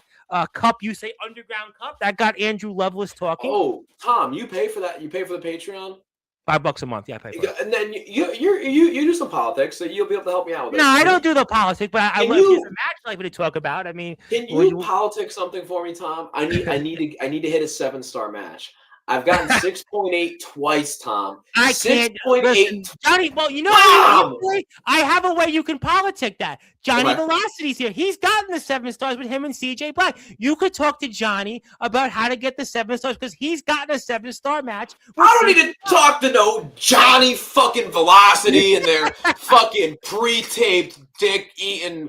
No, I think I did the research. I have the highest rated live. You know what live means? Paying fans. I have the highest rated live match in his history, which is fire. But Daddy wants a 7-star match. 6.8 twice.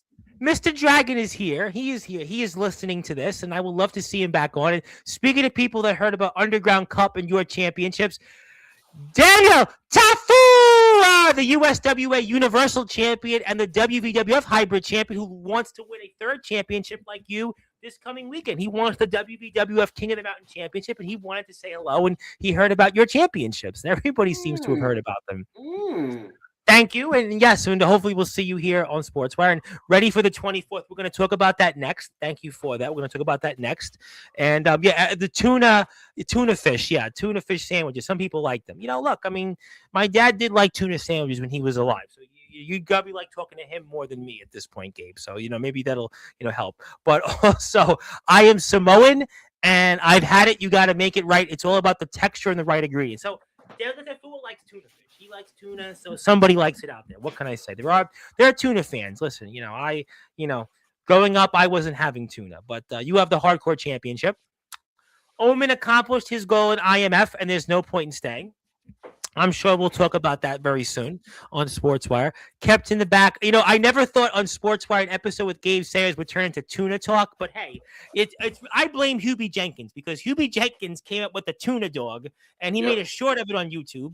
You made a tuna casserole, which hit over 500,000 views, and now it seems like the chat is almost doing their own version of the wave and talking about tuna. I will not though have tuna. I can assure you of that. That's for sure. But you can have it, Gabe. And in the words of Tommy Dreamer, who Jimmy Controversy wrestled, you could say, "May I have another reel that hits 500,000 views?" Please. Yes, hello to Daniel Tafua. Yes, and hello, Zilla. Thank you for the kind words. Yes, a lot of people here tonight for you.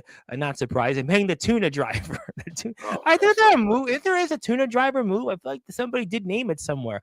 I love tuna salad, but I love some chopped cheese. I have to make people laugh for a minute. I know I'm going to get to IMF, and I got to give something to you. But I was in Outback Steakhouse about 2.5 weeks ago. One of my friends, and we were all ordering, we ordered a steak and whatever it was. And you know what the one guy orders? A grilled cheese sandwich at Outback Steakhouse. You got to be kidding me. At Outback Steakhouse, you order a grilled cheese sandwich? Boy, that's just my gripe there. Can't say I've ever had tuna, but do like a good beer. You know what? That's a fair point.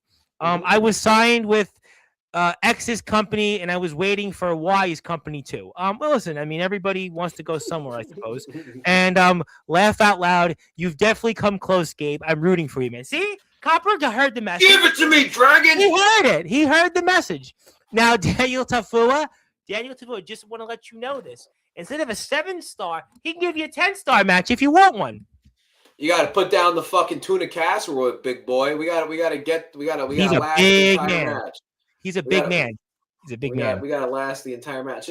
I want to see the tuna casserole eating demon go against the sick dragon Il Drago. Yeah, you know what? They know each other. A little Samoan fight. I would love to see that. Absolutely. No, listen, I mean, we've talked a lot about that over the months. They've gotten to know each other and some of the other people. Angel talked about going to Iowa on Monday. Did you hear about that? He wants to copy me. He wants to follow me because Angel's a Well, he follower. did feel that if you went there, because he is the TF Crew World YouTube Champion, that he would be even more successful in showing up to Iowa. And he did have his problems with the people in Iowa, which I vehemently disagree, because I love all 50 states and I love everybody that comes here from different places. But Angel certainly had his opinions about Iowa, but I happen to love the state of Iowa. Angel would probably stick out like a sore thumb in Iowa, and I don't need to explain why. Okay, next comment. I understand the point. We are not going there. We were in Parade Magazine this past weekend, and I have on next week the one and only Mark Farner of Grand Funk Railroad. I mean, so we're not going to certainly upset that apple cart. And I had David Ellefson, the founding member of arguably the premier thrash band ever in Megadeth, come on Sportswire. So we're going to certainly make sure we don't mention Company X, Company Y, and certain people coming into different states and referencing different things. We are not doing that here. That's where yours truly will step in.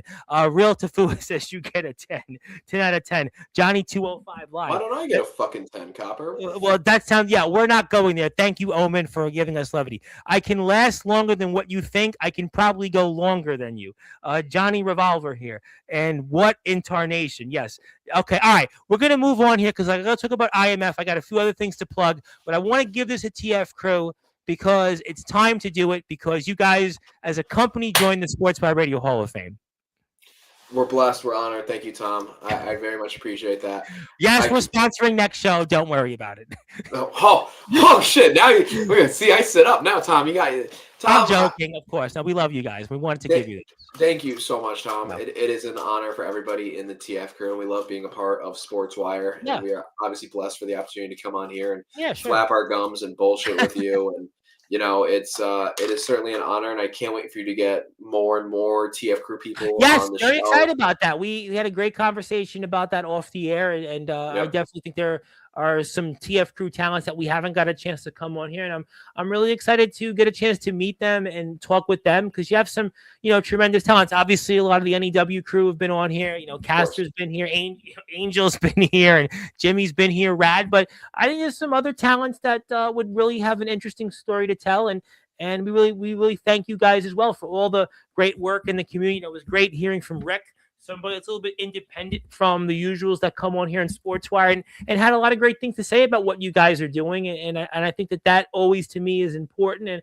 And I appreciate companies like TF Crew and certainly a lot of the IMF people that are here, and the EWA and the WVWF and the USWA and, you know, ROBW to help us get the amount of subscribers to get, you know, these names like David Ellefson and Gus G and Mark Farner and you know, and Lorraine Lewis, people I want to look at. But I mean, no, we really appreciate it. If it weren't for the wrestlers and the wrestling companies, we wouldn't be here. But all right, we've done that. My name is the Reverend Tom Bryce. Your voice, figuratively and literally, we're all music, all sports, and wrestling matters here.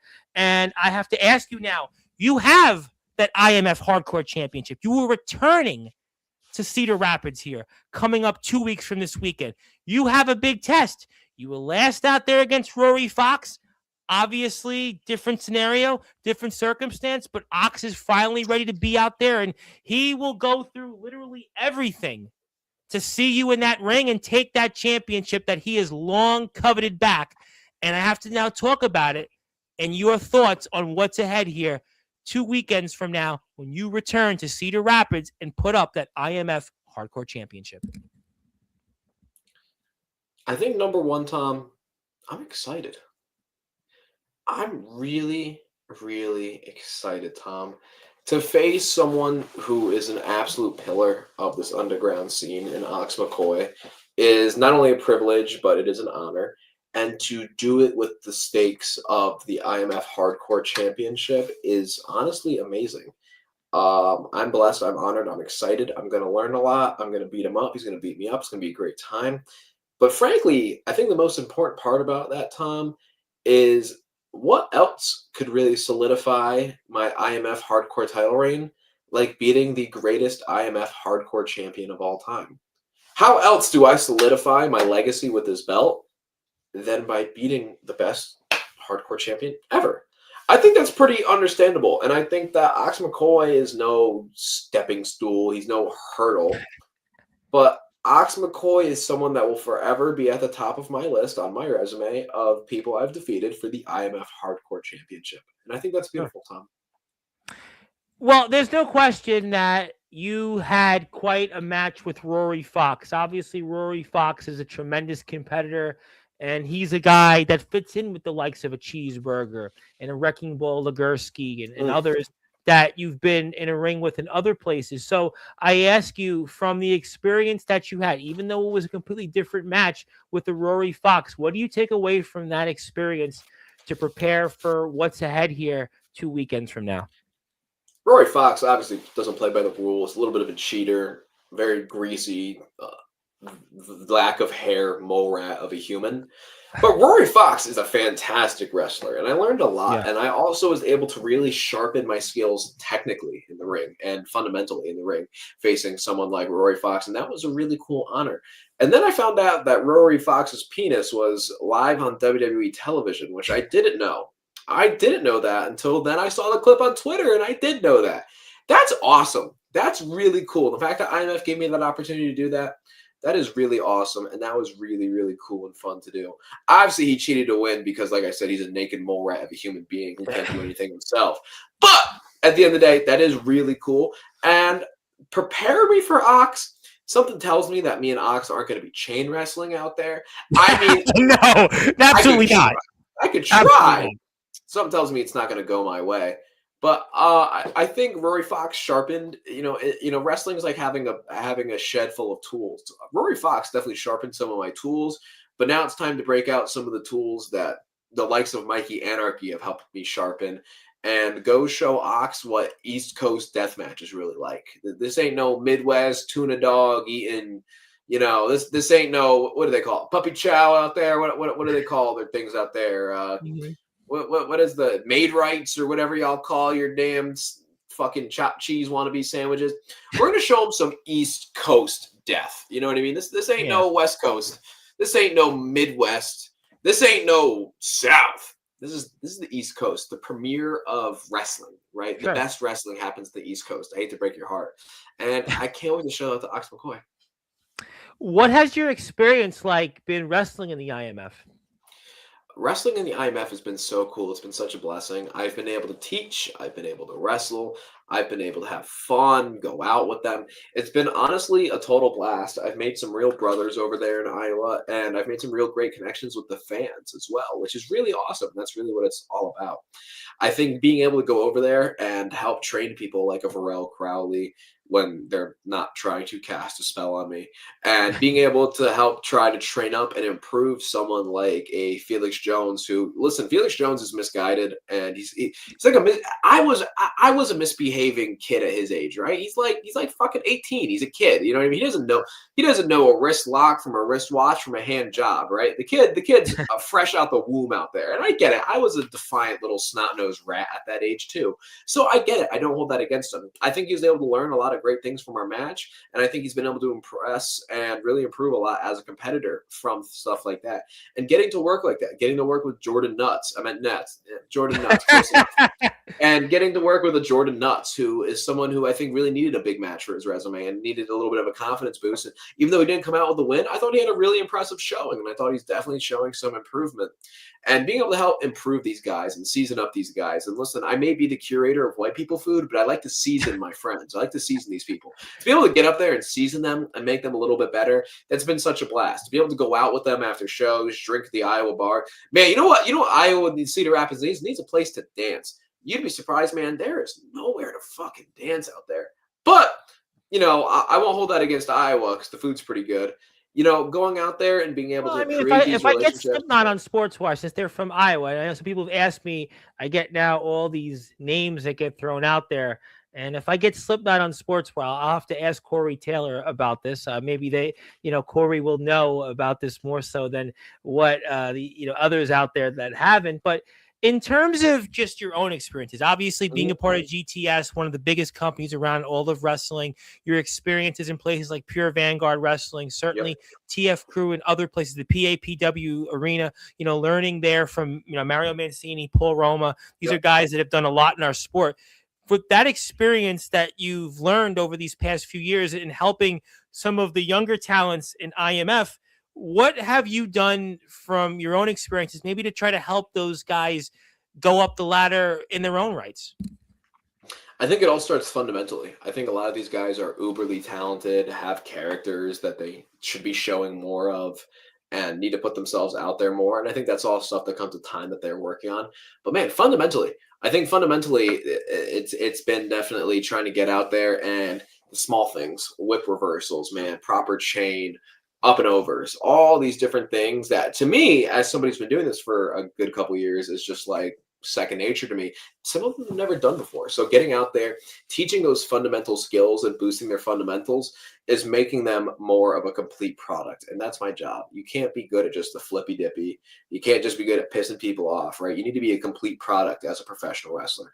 To go out there and help them work on character, go out there and help them work on that technical ability and those fundamentals, is I'm helping make them complete products, and I'm helping create and make better wrestlers every time I go out there, which is it's best. What is your experience like wrestling now in Cedar Rapids versus some of the other places that you've wrestled in? Man, those fans are cool. I gotta say, man, maybe because there's nothing to do in Iowa besides have sex and eat maid rights, but the fans in Iowa are cool and they are into it and they are rabid. And I think being able to rile up some of those really cool IMF fans has been really, really cool.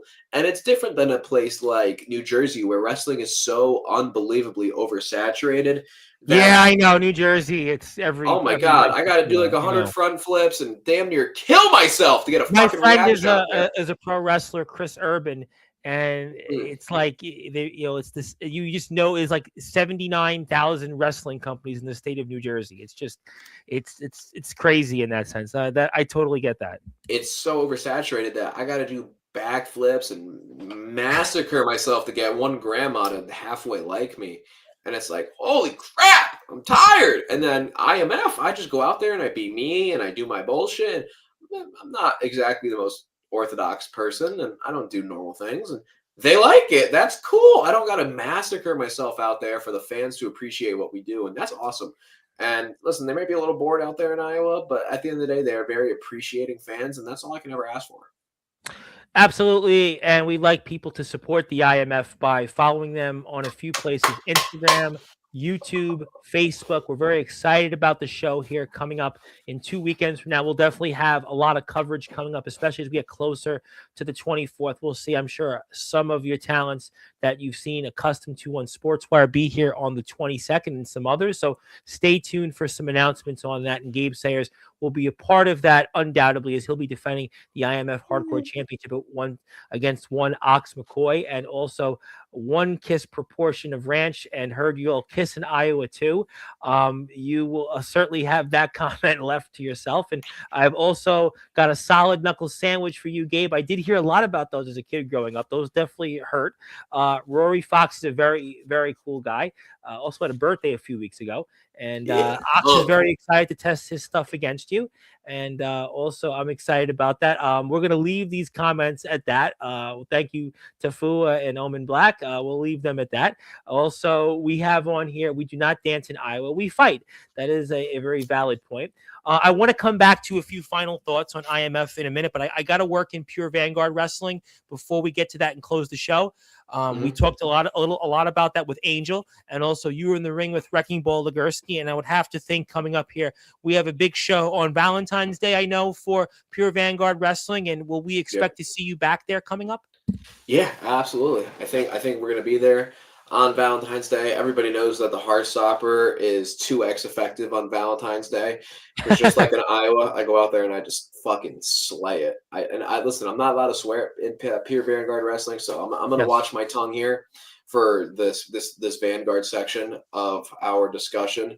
And you know what? The Heartstopper is 2 times effective on Valentine's Day. I am a loving machine. And on Valentine's Day, in my home state, I'm going to be giving out some love. I got a lot of love to give out, Tom. And I've also become a lot clearer in the head at Pure Vanguard Wrestling. I was running with Angel for a second over there. I was like, oh, let's hang out. I learned the hard way that hanging out with a guy that doesn't take showers in the locker room gets you hated for a lot of reasons. But I'm learning, I'm improving, and I'm growing. And on Valentine's Day, I got a lot of love to give all over Pure Vanguard Wrestling. Well, that's we'll certainly see. I know Rad Dad is a part of that. The champion Randy Shawn and Angel talked about, which I'll leave Angel to that. He had talked about that he wants championship gold in Pure Vanguard Wrestling. You'll have to stay tuned, Of course he does. and that's the schedule in Pure Vanguard Wrestling. And Valentine's Day, we'll see action resume. Also, shows coming up in April, June, August, October, and November at the Boys and Girls Club. And I'll come back to TF Crew here before we come to IMF and final thoughts. And I have to ask you about the big show that we have in Milford, and Angel spoke about it. I know we don't have a date yet. You'll announce it after Syndicate Siege, but I think that's a great thing for the wrestling community and what you're doing out there for the Boys and Girls Club. Yeah, I think one other thing I think you should definitely take a little note of is also the Vanguard Sportatorium. Some real big things happening with that, with in and out of Vanguard, and that's all I can leave at that for now. Okay. Do you have any final words first in TF Crew for your opponents here, the Murder, for those tag team championships? The Murder have disrespected something bigger than just me. Did more than just disrespect and hurt Mikey Anarchy. Is they've disrespected the entire company, running around thinking they own the place, running around being, Angels lackeys, not Angels lackeys, whatever, right? At the end of the day, on Sunday, the Murder are going to get hurt. This is not just about me and Mikey winning a match. This is about hurting the Murder and freeing the titles from the grasps of the Murder. That is not a threat. That is simply a promise. January 11th, I free the TF Crew from the shackles that are Richie the Madman and Chris Jackson. Do you have any final words for anybody that may watch this or in general have an interest in potentially coming out to the show? I think that if you have ever gone to a TF Crew show before, I think that this is one of those measuring stick style shows that is going to show you how much we've grown and how much that we can and will grow. I think you compare this show to the Backyard Bash, or you even compare this show to a North Haven Massacre or a Death Row. Yes. It's going to be night and day, and I think that's the beauty of it. Insane talent. The Cheenies, Rad Dad, Wrecking Ball, Cheeseburger, but also some of the best up-and-coming talent in the entire scene, in guys like Corey Duke, Caster. Like, we have such a diverse, talented team of wrestlers here at the TF Crew that you're gonna see Cheeseburger, who's on Ring of Honor. But you're also gonna see Leonidas, who is one of the best up and comers in Connecticut. I think that it's really cool at the TF Crew how well we are able to diversify talent and also push our guys that are working their ass off to be better in every single match that they have, and give them opportunities to grow in every single match that they have. Absolutely. And that's why you need to go out here one more time before we transition to the IMF to please support the TF Crew. You can do that on YouTube, Instagram, and if you want to go on Instagram, that's where you can get more information on buying a ticket. The show will take place at the Lincoln Room in beautiful Bristol, Connecticut. Now the home of also the TF Crew, in addition to ESPN. TF Crew is the Connecticut leader in wrestling, just like ESPN is the worldwide leader in sports. And you can watch the show for only $15. The doors open at 2:30. Get there a little bit before that. Bell time is for 3 o'clock. You'll see a slew of tremendous matches, including Angel Santiago and Cheeseburger for the TF Crew World YouTube Championship. The Tag Team Championships will be on the line with Mikey Anarchy and Gabe Sayers. The Underground Pillars taking on the Murder. You'll also see the tomorrow's End Gauntlet, the #1 contendership match to decide who will challenge Doc Holliday, who will not be wrestling on the show. Angel announced that. Corey Duke and Wrecking Ball Legursky. What a small world wrestling is. I spoke about him 5 years ago. Here we are today. Bloodsaw and a mystery opponent against the Cheenies. I'm really excited about that match. We've also got Francesca Chini and Emily Sexton. We talked a lot about that history, and also just announced for the Mat Pro Grand Championship. We know what Rad Dad went through to win that championship. Now he's only got a 25% chance of retaining it. He'll be defending against the worldwide renowned Mark the Shark. We've also got Jimmy Controversy, a man we know very well, and of course Leonidas. So please, the Controversion. Yeah. Well, you said it. I'm going to leave that at that. but we'll get to some more comments. But I do want to give you the opportunity now. Do you have any final words for Ox McCoy before the 24th? Ox McCoy, you are a legend in the Midwest, and you are somebody that I am so excited to house on my resume. Like I said, you'll never just be a hurdle. You'll never just be an obstacle in my way. But Ox, you are going to make my IMF Hardcore Championship run the greatest of all time when I begin it by beating you and retaining the title January 24th. Ox, I love you. I think you're a great human. I think you're a great worker. I think you're a great person, a great father. But none of that's going to matter when it's just me and you and a pile of weapons in the way.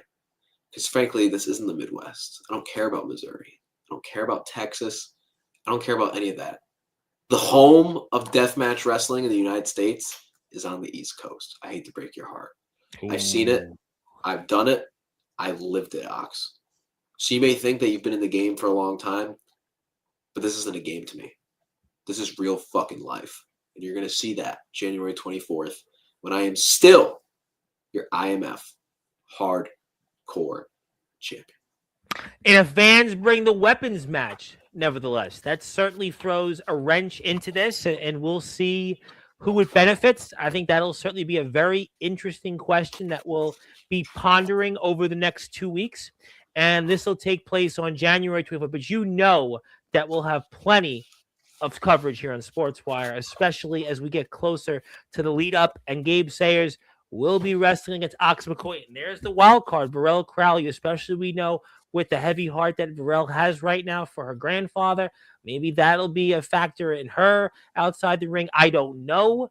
We also know we got a slew of other matches. I mean, Rory Fox, who Gabe just wrestled, will be out there against Austin Bayless. We've got Soldier and Felix Jones, Il Drago's in action, and a lot of other stuff. And the tag team championships are defended again. You know, Sean Jovi will have plenty to say about that once again. But please support the IMF on Instagram, YouTube, and we'll get to final thoughts here. Before I do that, I have some more comments, which, speaking of which, to be serious for a moment, Gabe, I respect and love you, but I have to get that title back. I have to prove to everyone and myself that I am the baddest around between Mississippi and the Missouri, and I am the measuring stick of ultra violence in the Midwest. Doc Holliday is here after all. See, everybody lets in Doc. You know what I mean? Yeah, he's big on TikTok now, by the way. Very big on TikTok. Also, Varel has this to say. I've got something for you, Gabe, and also something for you, Ox. Looking forward to the 24th. Who knows there? Will be a treat. And a piece of candy. That could be the case. There you go. Thank you, Doc. Doc loves Halloween. And hey, the countdown's getting there. I'll see you on the 24th, Varel. Please support the TF crew on YouTube as well. Give them a sub. Give them a follow on Instagram. Somebody else that knows you also is a fan that shows up to the arena. Would like to say Gabe in caps locks. And before we sign off, is there anything else you want to plug or promote before I give you the floor? Tom, I want every single person watching this, everyone who participates in this community, to simply know that every single day we should be taking a step forward to better ourselves and better the community that we reside in. Whether that's in the TF crew for me, whether that's anywhere I go in my travels, anywhere I work, I am constantly working to improve myself, improve my community.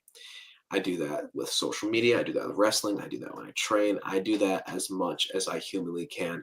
So I'm not going to plug anything else. I'm not going to advertise anything. Well, I'm going to plug your Instagram because I appreciate that. Well, because there's a reason why I'm going to do that, because you were close to monetization on Instagram, 10,000 followers. You're actually not that far from there now. I mean, nope, so we're getting close. Isn't that crazy? You're going to get there, because I remember you had what, like 1,700 2.5 years ago. Now you're at 8,000 plus, because you certainly hit the jackpot, but now you'll get the 10,000, you'll get monetized. And I would really encourage people to follow Gabe on Instagram. You already follow him on YouTube. You follow the TF crew. So please support Gabe and all the things that he's doing. And he's a big part of things like Pure Vanguard Wrestling, IMF, certainly TF crew, his own company, and his other works out there for his YouTube channel with his NFL stuff. We'll get to that at a different time, but we're really here to promote TF crew and IMF, which Gabe will be a big part. We've got a very, very busy next few weekends. So please support him. And TF Crew goes into the Sportswire Radio Hall of Fame. Also, we have here Dom says hi to Gabe. Obviously, we know your relationship with Dom, and I know you were definitely upset about what Felix did to Dom, and we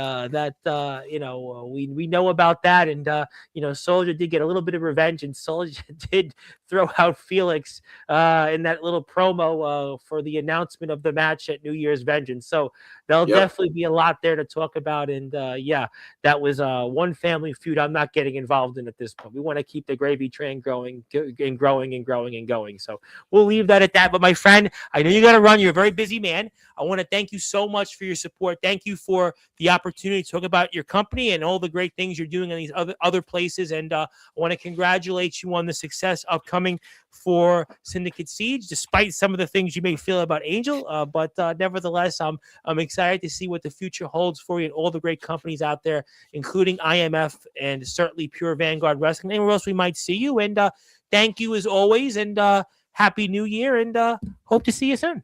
Thank you again, Tom. It's a pleasure. It's an honor. Your contributions as a sponsor, but even your contributions and just letting us come over here and have a platform to talk about our stuff on. Hey, we wouldn't have the big boys without you guys. I mean, I keep putting that out there. I mean, I wouldn't have, the big names without you. I mean, the big names wouldn't have anywhere to go to talk if there wasn't you, Tom. So it's a I know. In wrestling, maybe I'll let you get with that, but I can't say that with Gus G and people like David Ellison. They'll find somebody else. I mean, I appreciate you for saying that, but we appreciate that. It was very nice of you to say. You give us the platform, and we are all immensely grateful. No. Thank you, Tom. Thank you. Your contributions in and out do not go unnoticed, and I cannot wait to put on a great show for you. No, you guys definitely will, and I'm really excited about the work. And I want to thank Rick for the kind words he had to say about you guys and letting me share that on the air. And we're really excited about the future of the TF Crew. And please support the guys. And also, I wanted to throw it out there. This was Parade Magazine before we came on the air, and they had a little article about Sportswire Radio and some different things. So they were kind enough to share that. And we appreciate everybody for their support for helping us get there. So please support, most importantly, Gabe Sayers and the companies he represents, such as TF Crew, NEW. I'd like to shout out NEW as well for their great work and Resolution. And I'm sure we'll talk about that at a different time. And a lot to get into. Yes, we'll get into that. I definitely got to get into that very soon. And but most importantly, TF Crew, IMF, and Pure Vanguard Wrestling. And that is Gabe Sayers. He will be in action coming up here this Sunday. He'll be in action alongside Mikey Anarchy against the TF Crew World Tag Team Champions, The Murder. He'll also be in action defending his IMF Hardcore Championship against Ox McCoy 2 Saturdays from now here at Cedar Rapids. Backyard Barbecue is also a sponsor. Please support them. Kiera's Comfy Creations. Please support that. Also, he's the All Wrestling Matters champion. Stay tuned for more on that. My name is the Reverend Tom Bryce, your voice figuratively and literally all music, all sports, all wrestling matters. I'll be here 3 times tomorrow. I'll be here starting at 7:30 p.m. Eastern Time with the basis of the band Tail Gunner Bones. I'll be here right after that, 8 o'clock, with the front man of the thrash metal band Aftermath. And then I'll be here at 9 o'clock with Maverick of the WVWF competing for the King of the Mountain Championship. But don't worry, 7:30 and 8 o'clock are not live because then my voice would really blow out. And then maybe Gabe will take over Sportswire. But we'll see about that. But somebody wants to finally. But until then, hit the sub button for us. Hit the sub button for Gabe and all the companies he represents. And good morning, good afternoon, good evening, wherever you are. On the number one global radio station that is Sportswire Radio with all music, all sports, and all wrestling. Thank you so much, everybody.